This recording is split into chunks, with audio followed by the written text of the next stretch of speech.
السلام علیکم ورحمۃ اللہ وبرکاتہ۔ کیسی ہیں میری پیاری پیاری بہنیں؟ آپ سب کو وعلیکم السلام وعلیکم ورحمۃ السلام ورحمۃ اللہ وبرکاتہ۔ بنات الرشد میں ویلکم کرتی ہوں۔ اہلاً وسہلاً مرحبا بکم۔ امید کہ آپ سب اپنے ریمائنڈرز دیکھ کے آتی ہوں گی، اس پر عمل بھی کرتی ہوں گی۔ تو ہم اپنی شروع کرتے ہیں اسپریچول بریتھر انشاءاللہ۔ نحمدہ ونصلی علی رسولہ الکریم، اما بعد فاعوذ باللہ من الشیطان الرجیم، بسم اللہ الرحمن الرحیم۔ رب اشرح لی صدری ویسر لی امری واحلل عقدۃ من لسانی یفقہوا قولی۔ ربنا زدنا علما، ربنا زدنا علما، ربنا زدنا علما، آمین یا الہ العالمین انشاءاللہ۔ جیسا کہ ہم دیکھ رہے ہیں کہ ہم قرآن کے حقوق پڑھ رہے ہیں، الحمدللہ تلاوت کرنا، حفظ کرنا، تدبر کرنا ہم کر چکے ہیں۔ انشاءاللہ آج ہم دیکھیں گے عمل کرنا اور تبلیغ کرنا۔ اللہ تعالی ہم سے اس کو پورا کروائے اور اس پر عمل کرنے والا بنائے۔ جو ہم اپنے منہ سے نکالیں اس پر سب سے پہلے خود عمل کرنے والا بنائے۔ اس سلسلے میں قرآن کی اتباع یعنی قرآن کے عمل کرنے کے لیے قرآن میں ہی حکم آیا ہے۔ سورہ انعام کی آیت 155 میں جس کا ترجمہ ہے کہ اور یہ کتاب یعنی قرآن جو ہم نے نازل کی ہے بڑی بابرکت ہے، لہٰذا اس کی پیروی کرو اور ڈرتے رہو شاید کہ تم پر رحم کیا جائے۔ یعنی اس پر عمل کریں گے تو انشاءاللہ تعالی اللہ تعالی ہم پر رحم کریں گے۔ اور عمل کرنے کے لیے ہمیں کیا ہے کہ ہم کو قرآن پر یقین رکھنا ہے کہ یہ اللہ کا کلام ہے، اور دنیا کے خوف کو اپنے دل سے نکال دینا ہے۔ یعنی ہم عمل کیوں نہیں کرتے بعض دفعہ؟ اس لیے کہ ہمیں دنیا کا خوف ہے کہ اگر ہم کیا کہتے ہیں اسکارف پہنیں گے، حجاب کریں گے، تو ہو سکتا ہے ہمیں اچھی جاب نہ ملے، اور اگر ہماری بچیاں حجاب کرنا شروع کریں گی تو ہو سکتا ہے انہیں اچھے رشتے نہ آئیں، یا اگر ہم سود لینا چھوڑ دیں گے تو ہم اپنے ذاتی گھر میں کیسے رہیں گے، کب تک ہم اپنا کرایہ بھرتے رہیں گے۔ یہ جو چیزیں ہیں یہ شیطانی وسوسے ہیں اور دنیا کا خوف ہے۔ تو ہمیں دنیا کے خوف سے نکل جانا ہے اور اللہ کے احکامات پر دل سے عمل کرنا ہے، یہ جانتے ہوئے کہ جو ہمارے نصیب میں ہے وہ تو ہمیں ملے گا۔ ہو سکتا ہے وقتی طور پر آزمائشیں آئیں، لیکن اللہ تعالیٰ بھی آزماتا ہے کہ میرا بندہ کتنا ثابت قدم رہتا ہے ان چیزوں پر۔ اس کے بعد ہم یہ دیکھتے ہیں کہ نبی کریم صلی اللہ علیہ وسلم کا قرآن پر عمل کیسا تھا۔ سعد بن ہشام بن عامر کہتے ہیں کہ میں نے سیدہ عائشہ سے سوال کیا کہ اے ام المومنین، مجھے رسول اللہ صلی اللہ علیہ وسلم کے اخلاق کے بارے میں بتائیں۔ انہوں نے کہا کیا تم قرآن نہیں پڑھتے؟ میں نے عرض کیا کیوں نہیں؟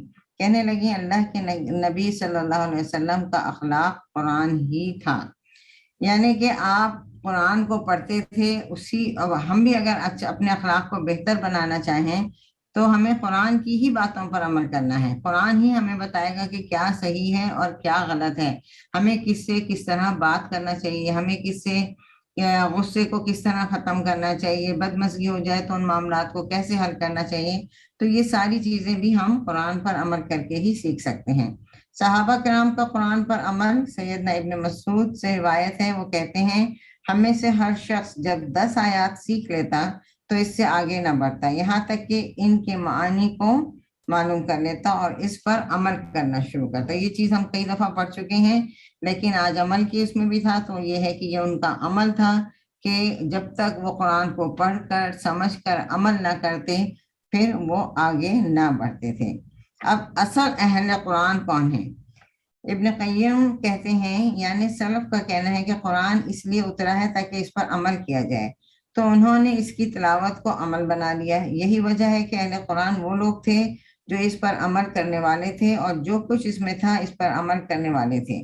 اگرچہ قرآن ان کو زبانی یاد نہ بھی تھا، لیکن جب وہ اس پر عمل کرتے تو انہیں اہل قرآن کہا جاتا ہے۔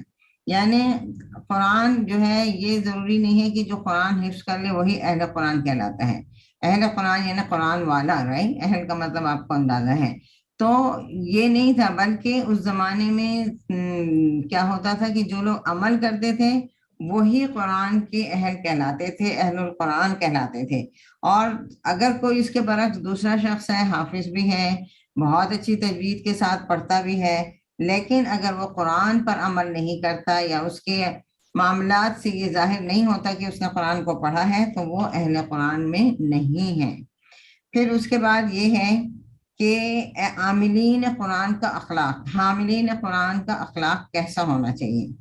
آجری جنہوں نے یہ بک لکھی ہے، حاملین قرآن کے اخلاق کے بارے میں کہتے ہیں کہ وہ قرآن پر غور کرتا ہے تاکہ اپنے نفس کو اس کے ساتھ مؤدب بنائیں، اور ہمیشہ اسے یہ فکر ہوتی ہے کہ کب میرا شمار متقین میں ہوگا۔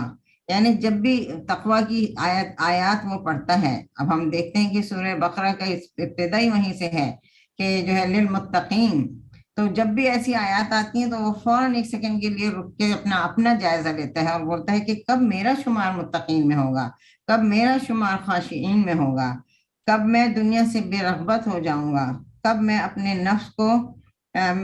نفس کو خواہشات سے کب روکوں گا۔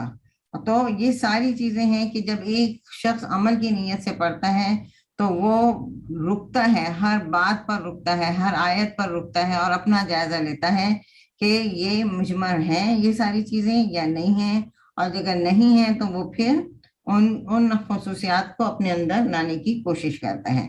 پھر حسن بصری کہتے ہیں کہ اللہ کی قسم تدبر قرآن یہ نہیں کہ اس کے حروف کی تو حفاظت کی جائے اور اس کی حدود کو یعنی معانی کو ضائع کر دیا جائے، یہاں تک کہ ان میں سے ایک کہتا ہے کہ میں نے سارا قرآن پڑھ لیا، حالانکہ قرآن کا کوئی اثر نہ اس کے اخلاق میں دکھائی دیتا ہے اور نہ اس کے عمل میں۔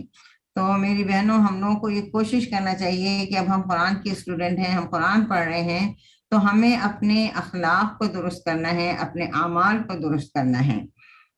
پھر سید حامل قرآن پر قرآن کا اثر کیسے نظر آتا ہے۔ سیدنا عبداللہ بن مسعود کہتے ہیں کہ حامل قرآن کے شایع نشان یہ ہے کہ اسے اس کی رات سے پہچانا جائے جبکہ لوگ سو رہے ہوں۔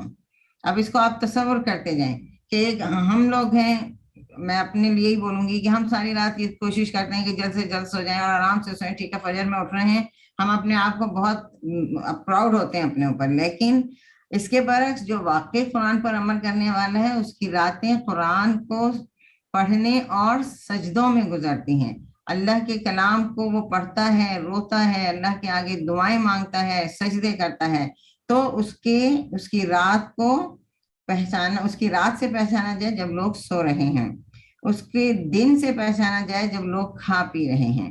اب اس کا مطلب یہ نہیں کہ کھانا پینا منع ہے، لیکن کھانے پینے پر وقت ضائع نہیں کرنا ہے کہ پہلے تو سوچیں گھنٹوں کہ کیا پکانا ہے، پھر مشکل سے مشکل ترکیبیں نکالیں، ٹھیک ہے اچھا بنائیں کھانا، اور پھر جو کھانا 20 منٹ میں کھا سکتے ہیں میکسیمم، اس کو بیٹھ کے باتیں کر کے گھنٹہ بھر جو ہے اس کو ضائع کر رہے ہیں۔ تو اس کے دن سے پہچانا جائے کہ وہ اپنے دن کو کہاں پر استعمال کر رہے ہیں۔ اس کے غم سے پہچانا جائے جب لوگ خوش ہو رہے ہوں، یعنی اس کا غم کیا ہوتا ہے ہمیشہ کہ میں جو بھی اس کو آخرت کی فکر رہتی ہے، وہ یہ دیکھتا ہے کہ میں یہ کام کر رہا ہوں، یہ لوگ اتنا ہنس بول رہے ہیں، اتنا پھر جب انسان ہنس بولتا زیادہ ہے نا تو منہ سے اچھی باتیں بھی نکلتی ہیں اور بیکار باتیں بھی نکلتی ہیں، صرف دونوں ہنسانے کے لیے والی بات ہے، تو وہ فوراً خوف زدہ ہو جاتا ہے کہ بھئی یہ عمل اگر میں اس میں شامل ہو جاؤں تو کیا میرا یہ عمل اللہ کو پسند آئے گا۔ اس کے رونے سے پہچانا جائے جب لوگ ہنس رہے ہوں، اور اس کی خاموشی سے پہچانا جائے جب لوگ باتوں میں مشغول ہوں۔ تو ایز اے مسلم ہمیں باتیں کرنا منع نہیں ہے، لیکن فالتو باتوں میں نہیں لگانا چاہیے اپنا وقت، بلکہ وہی وقت آپ ذکر کریں، اپنے آپ کو سوچیں، کوئی چیز آپ نے پڑھی ہے تو اس پر عمل کے لیے کوشش کریں کہ میں کیا کر سکتی ہوں، کہ مجھے کیسے عمل کرنا ہے، اور اس کے خوشیوں سے پہچانا جائے جب لوگ تکبر اور فخر کا اظہار کرتے ہیں۔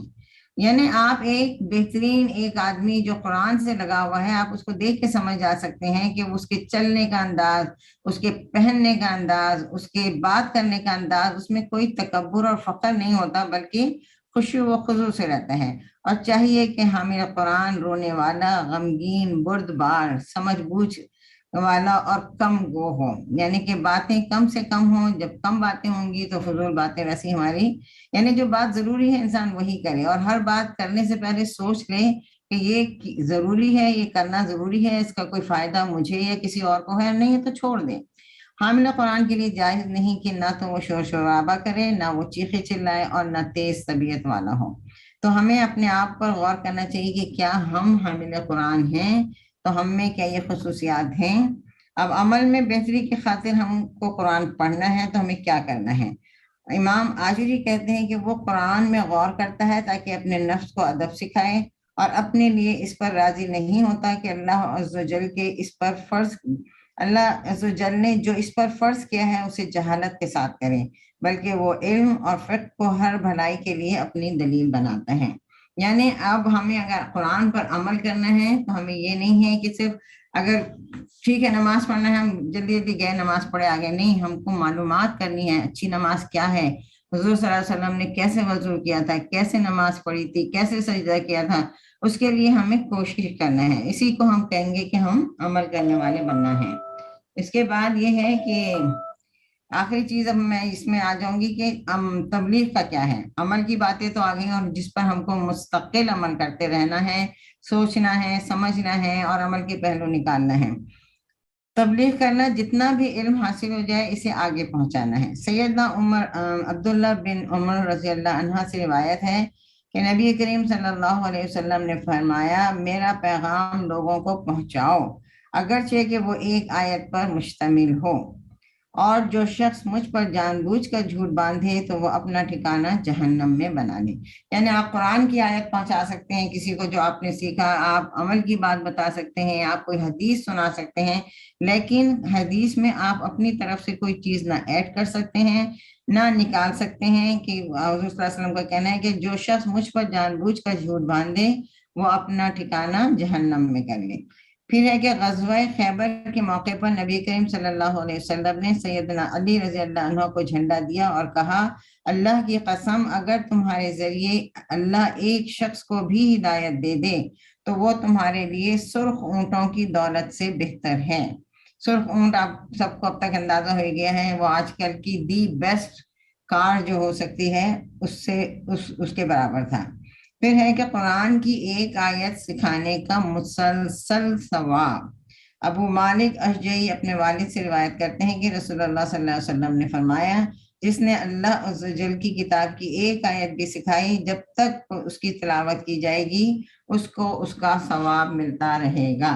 اب اس کے لیے سب سے بہترین چیز یہ ہے اس ثواب کو کمانے کے لیے کہ اگر آپ کے بچے چھوٹے ہیں تو ان کو، اور اگر نہیں ہیں تو اپنے نواسا نواسی پوتا پاتی کو کوئی ایک چیز سکھا دیں، صرف الحمد شریف ہی سکھا دیں، سورہ فاتحہ اچھی طرح پڑھنا سکھا دیں، تو جب تک وہ پڑھتے رہیں گے، اور یہ تو نماز میں پڑھی جاتی ہے ہر ایک کو پتہ ہے، جب تک وہ پڑھیں گے، جب تک وہ آگے کسی کو سکھائے گا، اپنے بچوں کو، اپنے شاگردوں کو، تو یہ ثواب ہمیں ہمارے مرنے کے بعد بھی قیامت کے دن تک ہمیں ملتا رہے گا۔